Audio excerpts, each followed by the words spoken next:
So tell me, you just mentioned this. Tell me, you worked as a crisis intervention and a hostage negotiator. Tell me what those jobs entailed. Okay.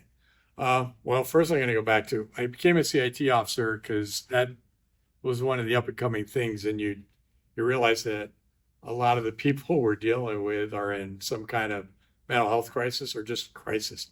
So it's a different way to talk to them and make sure, do you have counselor and learning to honestly, you can say, do you have a mental health diagnosis? Because if they do, most of them are willing to share and go, yep, I'm on this med, this med, this med, and it makes me feel like crap, so I'm off of it right now. Okay, big clue. All right, so it helps. So they'll spit it out. So doing that, and then I was on the SWAT team, and then when I turned 50, I'm like, well, maybe it's time to get off the SWAT team. And our negotiator at the time got off the SWAT team, so I volunteered. So you're still part of the SWAT team, and I think there was that unique part that now, if I say we're going to the 1-2 corner, 3-4 corner, and they're talking about that, I know what they're talking about. I know what the SWAT strategies are. So as I'm talking to people, I know what the SWAT team's doing because we're listening to the radio. But becoming the negotiator to me was the CIT. And when I went to the HNT classes, then I went on like, yeah, it's roughly the same thing. Mental health components are in there. Vet components are in there. Medical components are in there. And just being able to talk and try to resolve a bigger issue. Most of ours, I can't think of any that actually had a hostage. It was more self-barricaded, drunk, high, did something stupid, and then now they're just staying in a room and, not so much with family or anybody else like that, and then trying to get them to come out peacefully. Do you think it helped at that point? You're 50, you become this negotiator. You think age helps out? Oh, 100%. Yeah. I think life experience definitely makes a difference. I will say this. There's a difference between the youth that are coming in now and my generation who we've experienced different things. We were taught differently. Shouldn't word it that way, but we're taught differently. And I had a lot more life experience. So if you look at where I grew up, a lot more cultural diversity where I grew up, and different states, different education level, and did a lot more than, so to me, I could talk. I have to say, though, with the other negotiators, there were some that were better, and you knew when, okay, she's starting to talk about horses. I don't know crap about horses, but my kids ride. But then there was a lady who was an equestrian on her team. Like, oh, you know what? We're going to switch. So you two can have that. There was one vet that would not talk to us whatsoever because we weren't vets.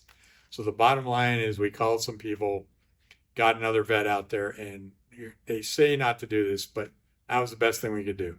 Got another vet out there. We listened to what he was saying, and it was a vet-to-vet talk. He said, and he got him out. So, so having that experience helped that connection.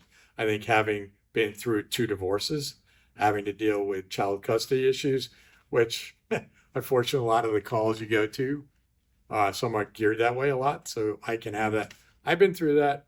So let's talk about where you're going through, what I've been through, and, and see where our connection is.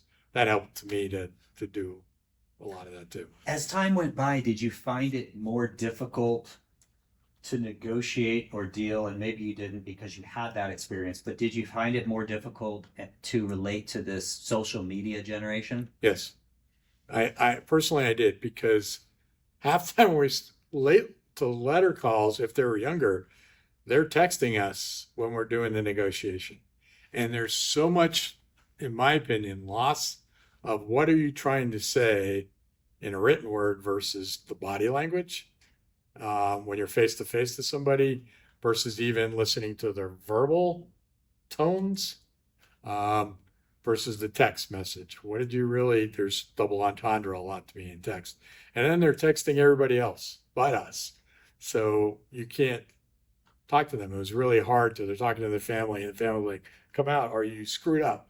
And it was just bad. And a lot of times they knew more what was going on with the person we're trying to get out than that. So for me, it's frustrating. I'm like, just talk to me. Let's stop texting and let's just talk. So when I became the negotiator team lead, we had guys that were younger, and so that was another, okay, you're going to do that, because I think I knew where my limits were, and go like, you'll do better. I'll just listen and try to go between. So, But it seems like even if you had a younger officer trying to relate to these people, they're on their phone so much that there's no communication skills. No, I personally agree with that. There's lots of that. So I will say I struggled interviewing teenagers, because they're like, yeah, I said, did you talk to him? And they went, no, I didn't talk to him. And like, I text them. Like, that to me is the same thing. All right, young man, that's the same thing. You had some kind of communication with them. So it was just trying to get, I guess, past that language barrier of doing that. So for me, yeah, the face-to-face. And honestly, to me, to be a good detective, you need to get out from behind your desk, go to the person's house, bring them in. They're not going to come to you. You know what? Go to them. Yeah. And you got to flex your hours a lot. It's not a 9-to-5 job. It is not a 9-to-5 job. The good detectives are not doing that. Person wants meeting on Saturday. Guess what, family? I got to go do this. Certain times you try to work around that, but that's when they can meet. You go meet. And then this, like we're doing, where it can read the body language, do that, look at the tone, get a feel, much, much better. That texting doesn't. I will say this though. Okay. Social media has solved some of our hardest homicides, because the kid was 19, never did anything wrong, ever, and wound up beating, I'll use step grandma to death with a baseball bat, because she kind of stole grandpa away from him. And basically he told 2 other people. One was via text, the other one they're telling face to face. So by that, and then that got shared a little bit. And then you look at some of the other ones, they just posted everywhere. Hey, this tool set's for sale. It's got the markings, so sometimes I'm going like, how stupid can you be? You just post everything you just did on there, and then you show that to the jury, and you're like, so it's been helpful. Yeah. Other times when you're negotiating, it's not so much.